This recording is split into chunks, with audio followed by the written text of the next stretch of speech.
Joe Biden says this is all about restoring faith in the Supreme Court. But doesn't something like this, a statement like this, and a policy position like this, cloaked with the veneer of the White House, really end up undermining trust in the Supreme Court in the first place? Well, today I'm a very happy man because President Biden has finally revealed his plan to reform the corrupt, rogue United States Supreme Court, and conservatives, Republicans, and Vox propagandists are already freaking out about it, and we have to talk about it. But before we do, if you end up liking this video and you want to support the channel, please be sure to hit the like, subscribe, and alert bells before you go. All right, friends, this is relatively new breaking news, but after days, weeks of hinting that he was finally on board to rein in the United States Supreme Court, which has become so corrupt and rogue in many respects, President Biden finally released his plan, his public proposals for major Supreme Court reform. Now, we're going to get into this. There are many clips to play, but just to give you a quick summary so we can get into some of the particulars, then we'll dive in deeper. President Biden's plan to reform the Supreme Court and ensure no president is above the law. Number one, no immunity for crimes a president committed while in office. The No One is Above the Law amendment will make clear no president is above the law or immune from prosecution for crimes committed while in office. Number two, term limits for Supreme Court justices. The president would appoint a justice every 2 years to spend 18 years in active service on the Supreme Court. Number three, a binding code of conduct for the Supreme Court. Justices would be required to disclose gifts, refrain from public political activity, and recuse themselves from cases in which they or their spouses have financial or other conflicts of interest.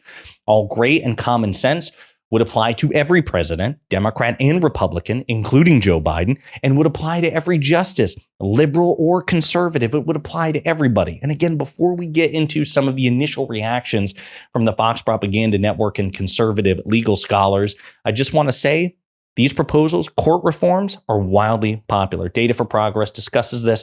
A majority of voters think Supreme Court Justices Thomas and Alito should be impeached and support gift bans and term limits. Voters support impeaching Supreme Court Justice Clarence Thomas, which, by the way, President Biden has not proposed, but just putting this out there. Likely voters, 57% support impeaching Justice Thomas because it turns out he's received hundreds of thousands of dollars in undisclosed gifts from right-wing billionaires, some of whom have had business before the court. Very corrupt stuff.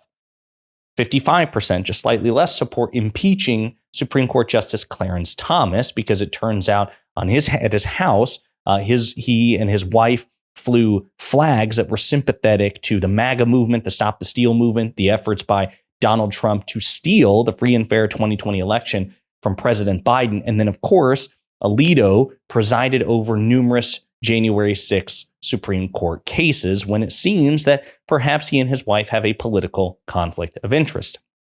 Voters prefer a third party to determine whether a Supreme Court justice should recuse themselves. Okay? If a Supreme Court justice has a potential personal conflict with a case, a neutral third party should decide whether to recuse the justice from the case rather than they make the decisions themselves. 59%. Of course they do. Of course it makes sense. A majority of voters are concerned that the Supreme Court of the United States is biased towards conservative causes.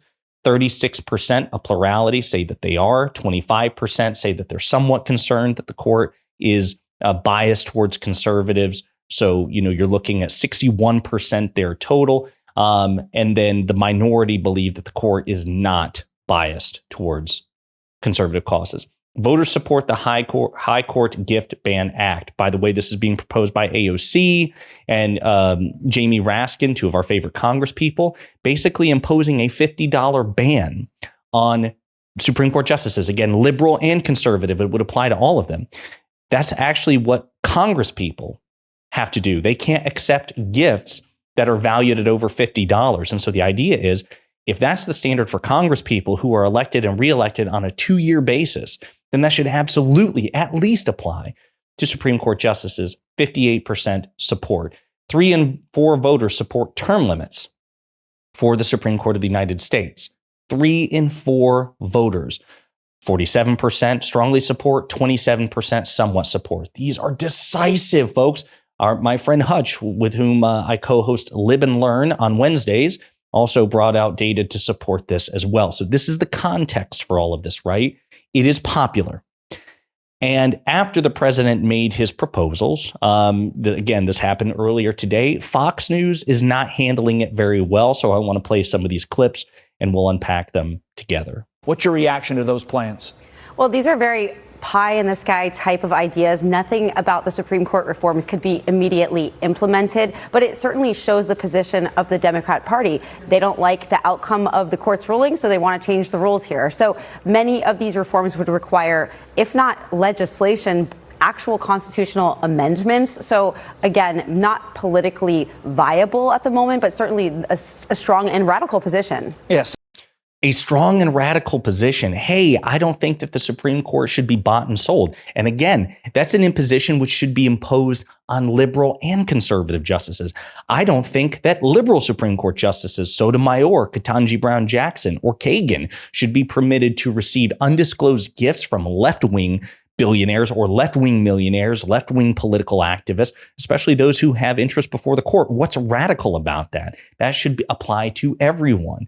But you see how she frames it? Well, it's just that they don't like the outcome of certain cases. Even if that's true, what's wrong with demanding that the Supreme Court of the United States operate at the highest level of ethics? Why would we not want that? Such an important point that politically this can never happen because a constitutional amendment requires all three branches of government. I mean, not the three branches, but you need the House, the Senate, and the president. You also need 38 of the 50 states to sign on. There are too many Republicans for this to work. But on the immunity front, let's focus on that. Isn't this a bill of attainder, basically creating a law, in this case an amendment, that targets one person, Donald J. Trump? Well, I think that would certainly be the argument. And not only that, I think it's a very myopic position. The reason that SCOTUS came down with that immunity. It's a very myopic position not to want the president of the United States to be effectively immune from criminal prosecution. Folks, we've discussed that particular ruling and the theories behind it and the weird, cultish, pathetic, un-American Republican support that it has, which, by the way, we've also talked about how the polls show a majority of Americans don't think that presidents should be given that sort of immunity. That's, again, simply the case. It's not 50-50. More Americans than not, about 7 in 10, believe that, no, of course it's ridiculous. We don't have kings here. Nobody should be above the law. But the number of Republicans who support that changes if you change the poll question from president, generic president, to Trump. Then you see a spike in Republican support. Thus proof, again, that it is a pathetic cult of personality which animates the Republican Party. And they really do want to elevate Donald Trump as a God king above the Constitution. Really gross stuff. But again, think about it. The way that the Fox host and the conservative legal scholar talking about it says that, again, this is radical and it's myopic and Republicans would oppose it. Why would Republicans, if they really believed in law and order, and a republic, not a monarchy, which is what we overthrew to become a constitutional democratic republic, why would they oppose any of that? And it makes you wonder. To me, it's a tacit admission, isn't it, that they don't actually believe that Presidents Obama and Biden or a Vice President Harris, if she wins the election and becomes president, that they wouldn't be the left-wing communist dictators that they lie about, right? Because if they did, if they genuinely believed that Democratic presidents were tyrants, as they often say, then it should terrify them, the prospect that such a president would be given broad legal immunity. It terrifies me, and I'm a Democrat. I don't think any Democratic president or Republican president now or ever should be entrusted with that level of unaccountability. It's so gross. What is it with this party and this movement, this right-wing movement that revels, that loves the notion of unaccountable leaders? Super weird, cultish, monarchist freak stuff. Another clip. Extreme one, in my opinion. Joe Biden says this is all about restoring faith in the Supreme Court. But doesn't something like this, a statement like this, and a policy position like this, cloaked with the veneer of the White House, really end up undermining trust in the Supreme Court in the first place? Well, that's exactly what's been going on here. They've been sowing distrust in the Supreme Court because they simply don't like some of the decisions that have come out. And that, again, is a very myopic position. Or perhaps it's the court, by its own actions, that have engendered distrust in the American people. Perhaps it's the Supreme Court of the United States, which is obligated to give trust. Think of a relationship. if you're in any sort of relationship, a romantic relationship, a personal, like a professional relationship, just a filial, a family, a friendship, anything, any sort of relationship, yes, there has to be the expectation of trust, but you also have to do things to encourage trust. If you're in a relationship and your partner says, I don't trust you, telling them to shut the hell up and trust you anyway is not a winning argument. You actually need to behave in a trustworthy manner. There's a tension here. You should be open to trusting the other side, and the other side actually has to give you reasons to trust them. That's the whole part of a relationship. And the Supreme Court of the United States does have a relationship with the body politic. It does have a relationship with the American people. If the court wants the American people to trust them, then they don't need to just demand trust. They need to act in ways that promote trust. They need to bend over backwards to say, hey, listen, I'm going to prove that I am trustworthy. I'm going to show you that I'm trustworthy. But they don't do that. And politicians, Democrats, are not obligated to cover for such an unpopular, rogue, corrupt court. Period. Sorry. Now, a couple of things I want to say. I want to dive into the op-ed that President Biden wrote describing these things. Joe Biden, my plan to reform the Supreme Court and ensure no president is above the law. We can and must prevent the abuse of presidential power and restore faith in our judicial system. The nation was founded on a simple yet profound principle. No one is above the law, not the President of the United States, not a justice on the Supreme Court of the United States. No one. But the Supreme Court's 6-3 decision on July 1st to grant presidents broad immunity from prosecution for crimes they commit in office means there are virtually no limits to what a president can do.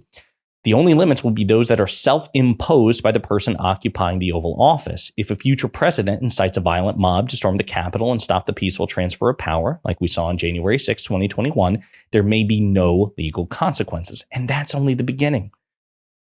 On top of dangerous and extreme decisions that overturn settled legal precedents, including Roe v. Wade, the court is mired in a crisis of ethics. Scandals involving several justices have caused the public to question the court's fairness and independence, which are essential to faithfully carrying out its mission of equal justice under the law.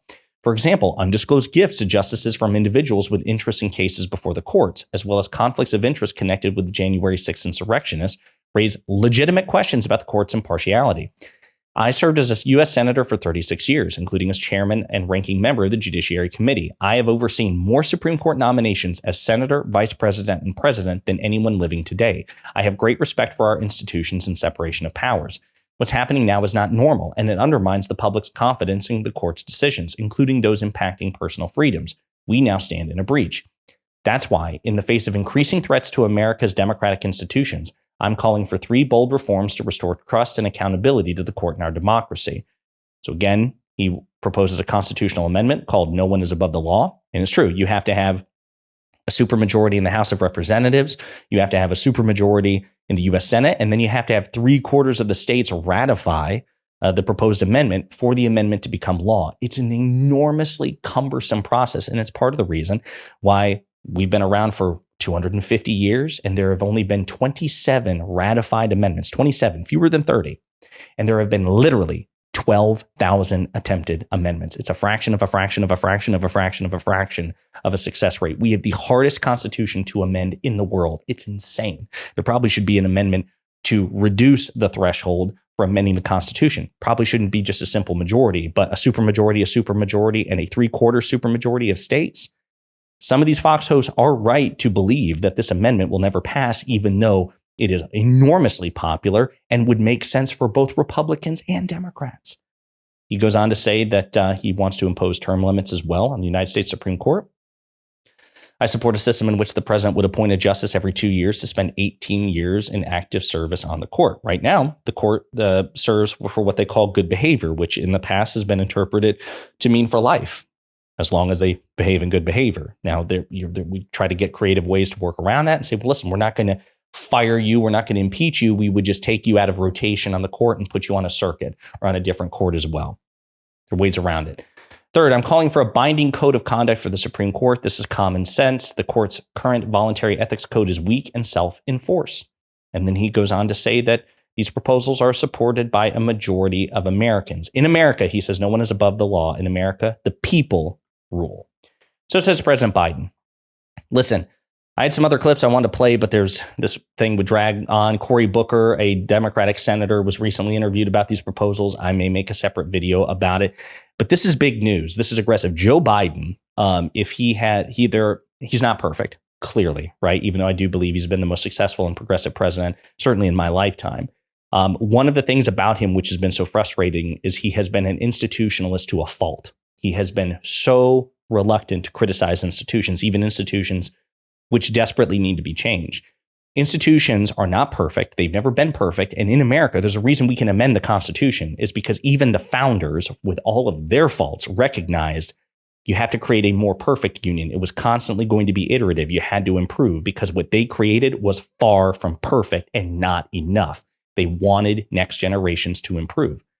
Every institution in America should be subject to review and improvement or removal if the institution has outlived its usefulness or never should have been created in the first place. My God, think of slavery. Slavery was an institution. It should have never been created in the first place. And we eventually fought a civil war to crush it and remove it. So the Supreme Court of the United States is an institution. It is not supposed to be the most powerful branch. It's supposed to be the weakest branch, the least active branch.